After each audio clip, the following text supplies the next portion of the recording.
Alright guys, welcome back to another Let's Talk franchise, and you may have already noticed from the title, but today we're going to be talking about a very divisive topic when it comes to not just franchise mode, but gaming as a whole, and that's going to be monetization. And if you listen to the last Let's Talk where I talked about expectations, I said I didn't want to go down that MUT versus CFM road or open that can of worms, but we're going to be doing just a little bit of that today because one of the really common arguments that you see when it comes to CFM and MUT is that MUT gets all the attention and is a priority because it makes money, and then CFM isn't better or isn't as good as it could be because it doesn't make money. And on the surface, it makes sense. They're a business. A business's goal is to make the most money, so your attention is going to be paid more to the part of the game or the part of your product that generates that money.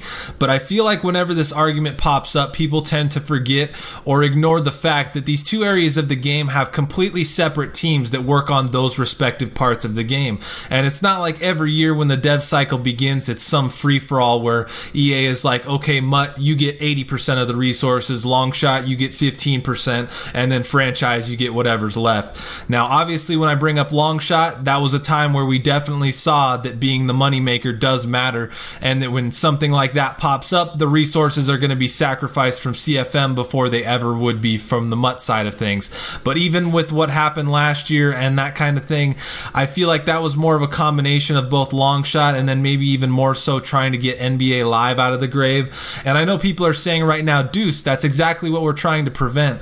And I'm in 100% agreement there. I don't want to see what happened last year happen again. I don't want franchise to be the first area that resources get plucked from to work on another project, whether that be Longshot, NBA Live, whatever.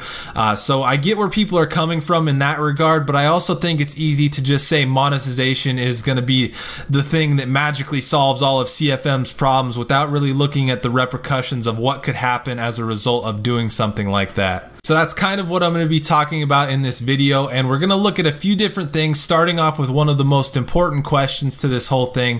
What are you going to sell? And this might seem like an easy question to answer because the thought might be that literally anything can be sold, but it's not quite that simple. You go back to Madden 10 when franchise mode was actually monetized and had packages you could buy, but you look at what they were selling and what was available to buy, and I'm pretty sure that online leagues aren't going to want any of those things that were available anywhere near their league. I mean, you look at some of these things. Play Through the Pain allows for one player to recover from any injury no matter what the severity. Game Day Instincts, for one game your coaching staff is in the zone, all players receive a 5% boost to all stats. And with stuff like that, you're looking at stuff that in a solo environment, it's like, okay, who cares if someone wants to play like that? But that's the kind of stuff that can absolutely wreak havoc in an online league. And I doubt many people want or are going to enjoy being put in a situation where they're playing a juiced up team or a guy that doesn't ever have to deal with injuries simply because he's opening his wallet. And if what you're going to sell is going to be something that most leagues aren't going to allow and therefore buy, it's pretty much a non-starter. And then overall, I just don't think things like that really enhance the franchise experience at all either. So then the thought might be, well, people want a deeper franchise mode, sell options for things like restricted free agency or fifth-year options and things like that that enhance CFM and provide a deeper experience. But when you're looking at selling something, you have to look at things again that aren't going to affect that ecosystem of CFM and its online environment. This type of thing, again, works by itself, but what happens if you're in a league with somebody that didn't buy it or doesn't want to pay for those things? And you come to these roadblocks of how things are handled if one user bought something and another didn't. Does that essentially create a paywall for those users that don't want to pay or don't buy anything to join certain leagues? And then another thing with that is that at that point you're essentially selling features, which is a big no-no. And I think that's one of the biggest differences when you look at MUT versus CFM and revenue possibilities. MUT is set up in a way where it can essentially sell the same thing every single year, while with CFM you can't really sell something like restricted free agency every year. You might be able to sell it one year, but the expectation would be that it ends up in the base game the next year, and then you have to come come up with something new. And it just opens up this big can of worms when you try to do something like that. So what does that leave you with? It leaves you with options like relocation packages where you can purchase unique uniforms and stadiums that aren't in the base game.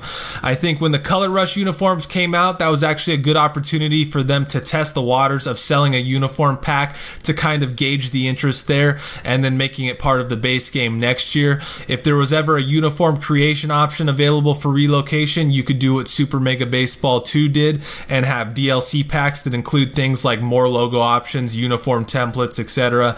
I think classic stadiums that you could use in CFM is another thing that is a very viable option that isn't a bad idea at all.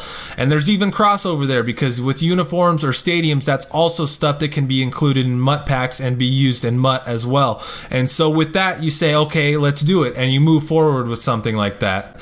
And this is where my main issue with the thought of monetization comes through. And that's what happens moving forward when you do something like this. The thought is basically that now that franchise is generating revenue, that it will get more resources, become more of a priority, and thus become the mode and experience so many of us have wanted it to become. And outside of that last part, I think that's a perfectly rational thought.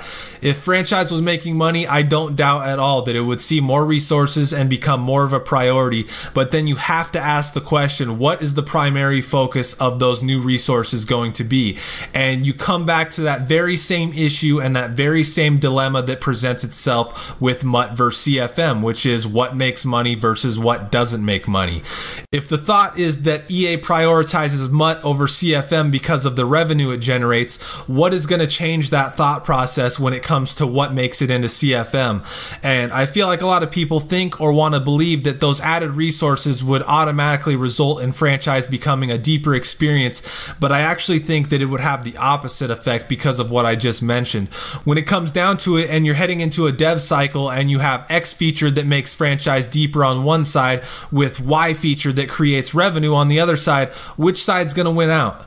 It's going to be the one that generates revenue.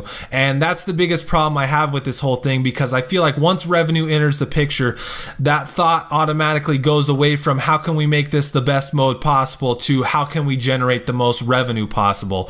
And when that happens, the entire scope of priorities changes, where things that might make franchise mode better and deeper but won't generate revenue drop down the list, and things that might not add anything or make CFM better at all move up the list simply because they'll create profit. And with that, you're essentially left in the same kind of spot as before, where rather than that revenue being generated by franchise mode being the spark that gets a bunch of new features in the game, it ends up having the opposite effect and holding it back or stagnating it, while downloadable content for the mode becomes its biggest priority. And with franchise mode in its current state, I just don't think it's in a position or even close to being in a position to warrant going in that type of direction. And so when I look at things, do I think franchise mode could benefit from being monetized? Absolutely. But do I think that it would, or that franchise mode needs monetization to improve or become the type of franchise mode that I want it to be? Not at all. CFM's biggest problem has always been the direction it's chosen to take and the type of player it's tried to cater itself to. And while monetization might bring changes to that, it's in no way required to do so. And I think the changes that would come with it would be ones that franchise players ultimately wouldn't like. But I think that's going to do it. Obviously, like I said at the beginning, this is a topic that's pretty divisive, so I'm sure there's going to be some disagreement here.